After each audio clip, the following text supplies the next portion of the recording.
muito tempo, num ponto perdido do infinito, o nada se agitou. Uma centelha rompeu o silêncio e o universo nasceu. Das primeiras estrelas ao brilho do nosso sol, Uma jornada de existência começou. A terra despertou a vida. A vida despertou o pensamento. Seres incríveis dominaram o planeta. mentes brilhantes mudaram o destino da humanidade. Em cada era, novos mundos surgiram. Tudo está conectado. Pó das estrelas aos sonhos humanos. Tudo faz parte de uma mesma história. Uma história de vida, de criação. Evolução.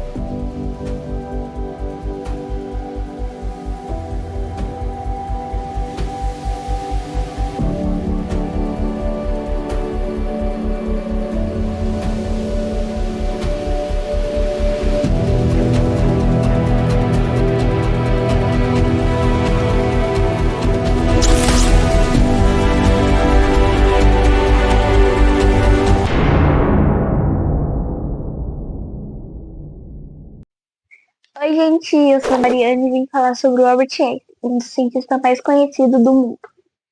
Ele nasceu no dia 14 de março de 1879 e faleceu no dia 18 de abril de 1955. Ele era um cientista mais conhecido do mundo. Quando era criança, quando viveu sua infância, ele não era meio que considerado um gênio ainda. Ele chegou a notas baixas, não era muito bem ainda, tinha dificuldades de aprendizagem. Aí ele foi tentando evoluir, fez pesquisas sobre o universo, fez coisas em que os cientistas ficaram impressionados e queriam saber mais.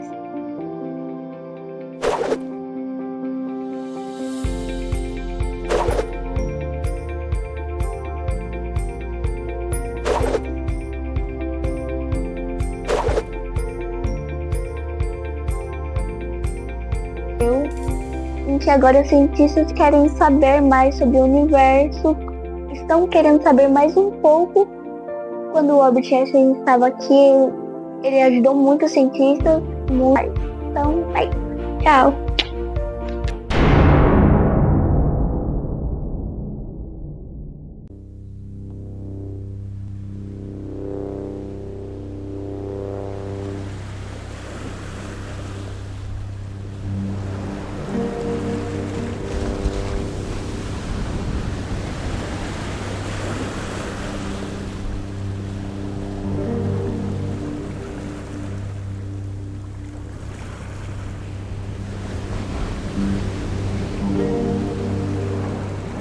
Eu sou o Pedro e hoje a gente vai falar sobre o Titanic. O Titanic foi um barco que afundou no dia 12 de 6 de 1912. Ele era um barco muito grande e muito longo. Às 18 horas, o barco estava navegando normal até que viram um iceberg. Eles não conseguiram virar o barco. A traseira do barco, por dentro, era feita de madeira, por fora era feito de metal. Aí o iceberg bateu, amassou e quebrou um pedaço. Começou a entrar água. Assim que entrou água, tinha muitos motores a carvão. Eles usavam carvão para suspender o Titanic. O Titanic estava afundando para trás. Seu bico ficou para cima, fazendo o Titanic se quebrar ao meio, afundando. Demorou 1 hora para afundar o barco. A água era muito fria. Pessoas pularam para ver se conseguiam ladrar, mas não conseguiu. Pessoas viraram quase gelo naquela água. E os outros que conseguiram no barco conseguiram sobreviver. Não conseguiram pegar suprimentos nem remédio. Tinha pessoas que ficaram no barco, mas feridas. Outras pessoas estavam dormindo aonde aconteceu e nem conseguiu sobreviver.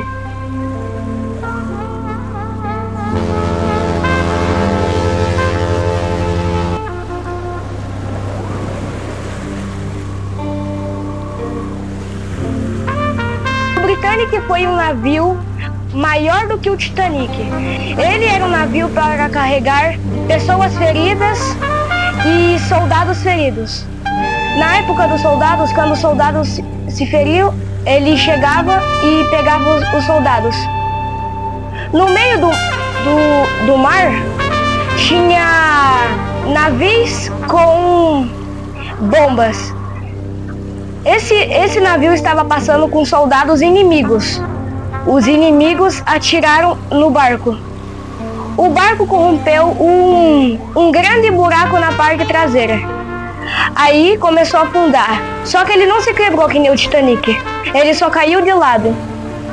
Assim, todos os soldados que estavam no barco, enfermeiras, pessoas, não conseguiram sobreviver. Deixa o like e se inscreva no canal.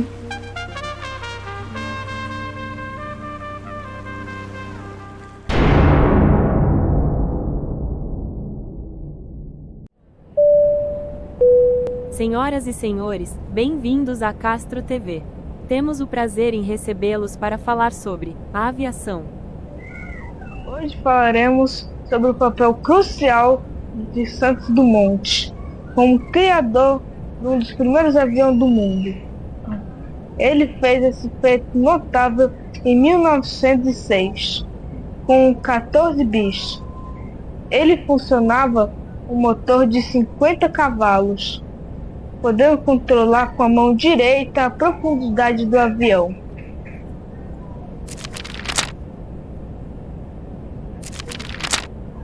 Que tal a gente se aprofundar um pouquinho mais na estrutura do 14 bis? Na estrutura dele, ele usava madeira, bambu e seda japonesa. E ele tinha um sistema para poder virar usando corda nos ombros.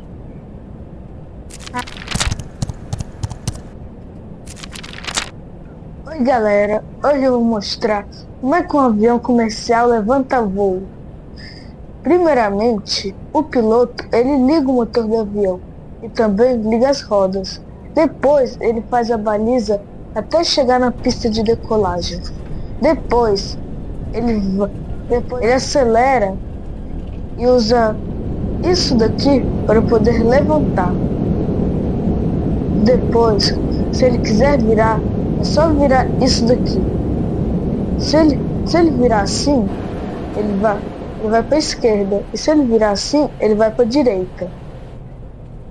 E depois, e também ele fecha o compartimento, fazendo as rodas, tipo guardando as rodas. O trem de pouso, ele guarda o trem de pouso. E daí, na hora do pouso, ele liga de volta o trem de pouso e daí vai fazendo assim e depois pousa, fazendo assim um avião comercial levantar e pousar.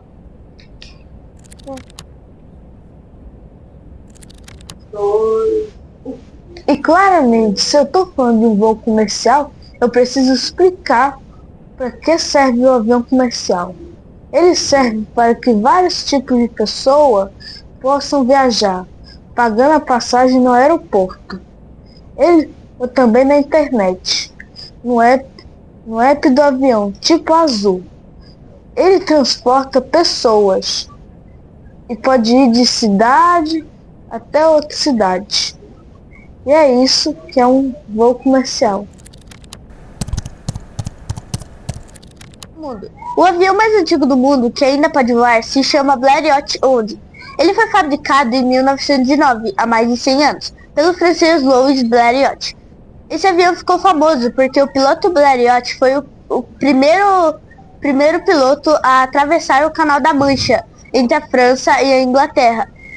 O avião é pequeno, feito de madeira e tecido, e só tem o motor. Também vou falar sobre o avião militar, o melhor caça.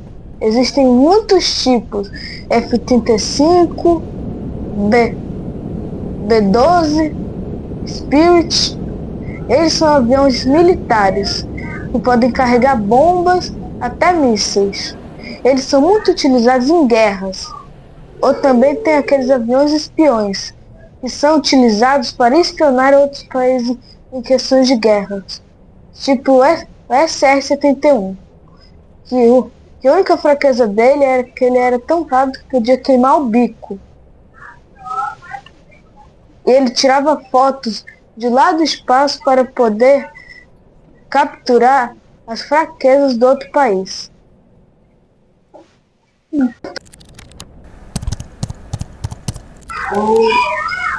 O Lockheed Martin F-22 Raptor é um dos aviões mais armados e poderosos do planeta. Ele foi fabricado em 1995 e pode voar muito rápido. Além de ser difícil de ser detectado pelos radares, o F-22 é principalmente usado pelos Estados Unidos. Ele pode carregar mísseis e bombas de alta tecnologia. Eu também vou falar sobre o avião cargueiro. Ele é um avião usado para carregar cargas, tipo carro, peças de outros aviões e tal. Ele também é bem grande, para caber muitas coisas, e também tem alguns que cabem toneladas.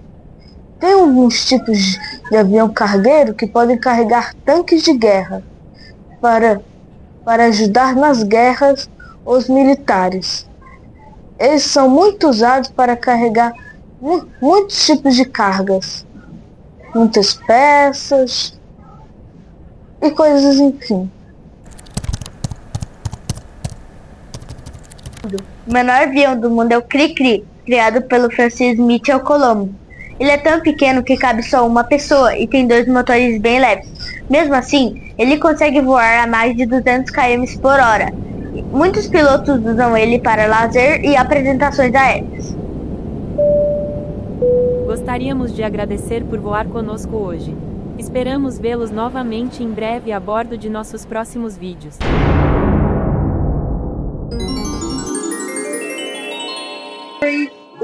Olá, mini cientistas! Eu sou a Gabi E eu sou a Isa. Hoje a gente vai falar sobre o que é mito e sobre os unicórnios.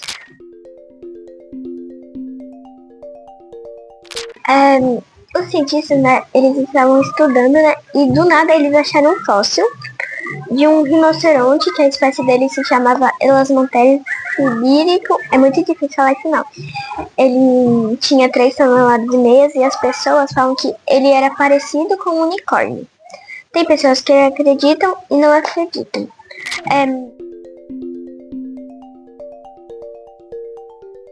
Uma curiosidade. Os cientistas, né, eles estavam estudando as cavernas e do nada, né, eles acharam desenhos desse Elasmotherium. Então, será que eles podem ter existido quando as pessoas já estavam lá?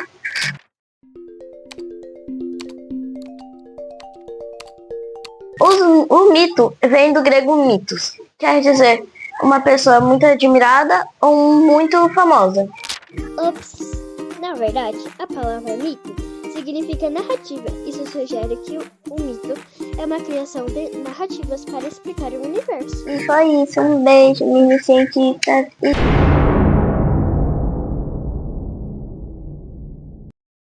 Oi, eu sou o Enzo e eu quero falar sobre o fundo do mar.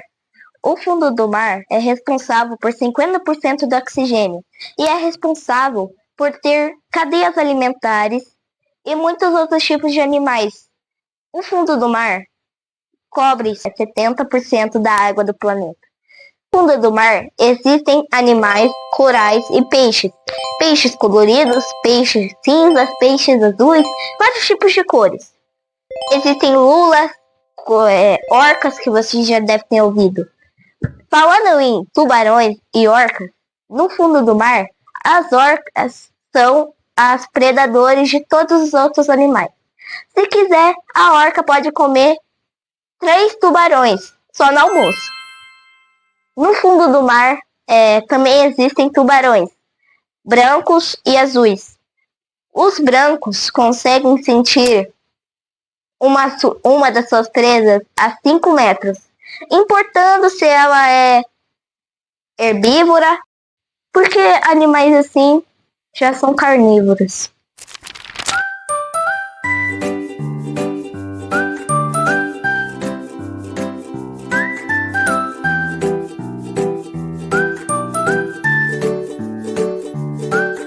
No fundo do mar existem plânctons que usam o ar para deixar mais limpo, em vez de ser o mar, que eles sobrevivem lá. No fundo do mar, a gente conhece exatamente só 25%.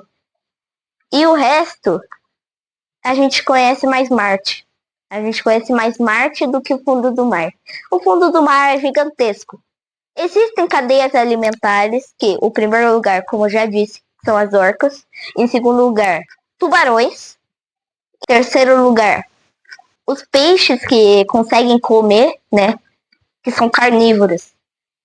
E o resto são animais diferentes, como lulas e animais que você conhece já. Isso foi o que eu falei sobre o fundo do mar.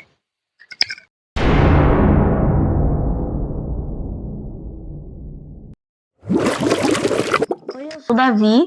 Eu sou o Rafael. Eu vou falar sobre as tartarugas. Vou falar sobre cadeia alimentar marítima. As tartarugas existem há milhões de anos, para ser exato, há 45 milhões de anos antes da Terra que nós conhecemos hoje. Vou falar que o ciclo de vida das tartarugas, que quando a mamãe tartaruga nasce, ela vai pro mar, né, para seguir sua vida e tal. Daí ela volta pro mesmo lugar onde ela nasceu, na mesma praia, para punhar seus ovos. Como assim eles precisam da areia e da água. Aí quando seus filhotes nascem, eles usam a luz da lua para achar o mar. Fungos, eles comem peixes para deixar só o osso, para soltar as vitaminas pela água no mar. Eles se juntam com os peixes para deixar eles mais fortes para nadar mais. Se juntam, o peixe sente e se sente mais forte para nadar mais rápido. E nos tubarões, quando eles se juntam, o tubarão ele se sente mais forte para matar os predadores que chegam perto dele.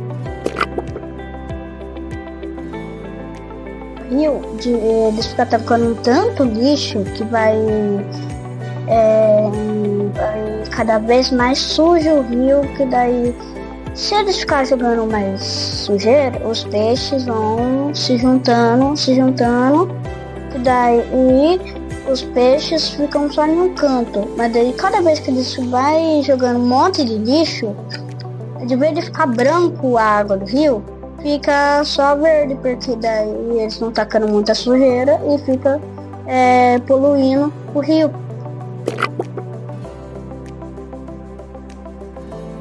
De barco para pescar os peixes, só que daí é muito ruim para os peixes, porque também pro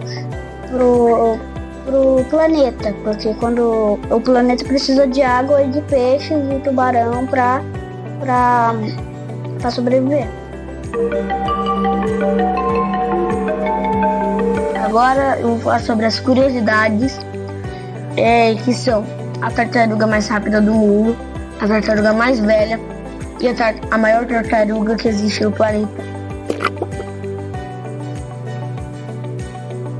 Rápida tartaruga que existe no mundo. O famoso exemplar Bert viveu no zoológico. Não parece ser tanto, né? Mas ele consegue correr a 0,6 km exatos por hora. Pra gente é muito pouco, mas pra uma tartaruga é uma corrida em tanto.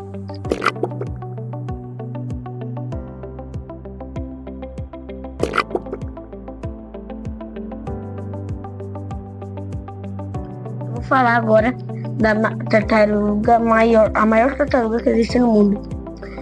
Ela tem 1,5 metros e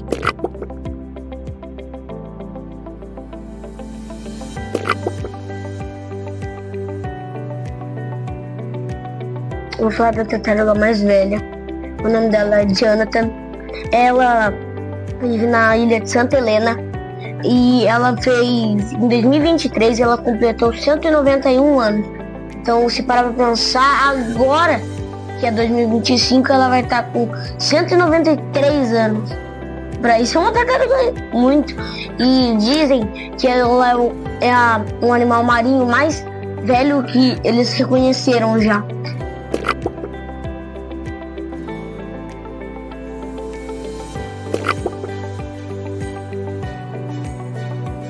Tem um grupo de pessoas do projeto Tamar que está ajudando as tartarugas a sobreviverem, porque tá vindo muito lixo na água. Aí, quando as tartarugas pegam o lixo, eles recolhem a tartaruga, cuidam dela para ela ficar bem e devolvem ela pro mar.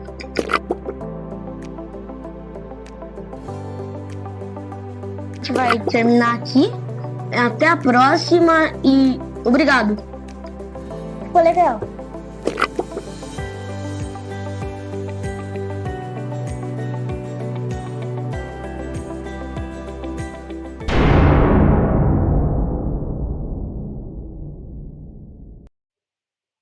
Os tardigrados são muito pequenininhos, então se quiser ver eles, vai precisar de um microscópio. Olá, eu sou a Mel e eu vou falar sobre os tardigrados. Então vamos lá, meus gatinhos! Os tardigrados foram reconhecidos em 2025 por terem sobrevivido na Lua. Mas como eles sobreviveram lá? Tardígrado é uma palavra proparoxítona, ou seja, tem como sílaba tônica a antepenúltima. Outros exemplos de proparoxítona são ábaco, árvore, fábula e matemática.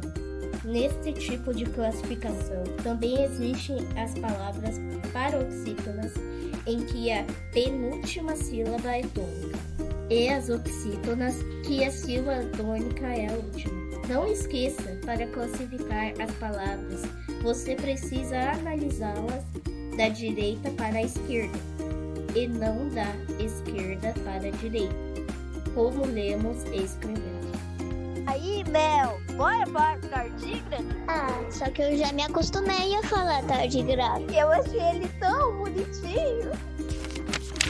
Bom, eles têm uma forma chamada criptobiose. É quando eles se desidratam para se enrolar numa bolinha.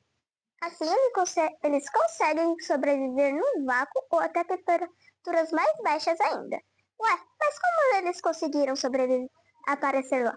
Bom, em 2019, uma nave chamada Bereshit, ela tinha uma biblioteca lunar dentro dela, junto com os tardigrados. Ela pretendia pousar na Lua, mas acabou se esparramando lá. Então, todos os tardigrados acabaram sendo espalhados pela Lua. Então,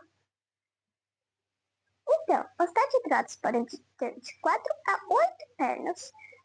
E é isso. Tchau, meus gatinhos!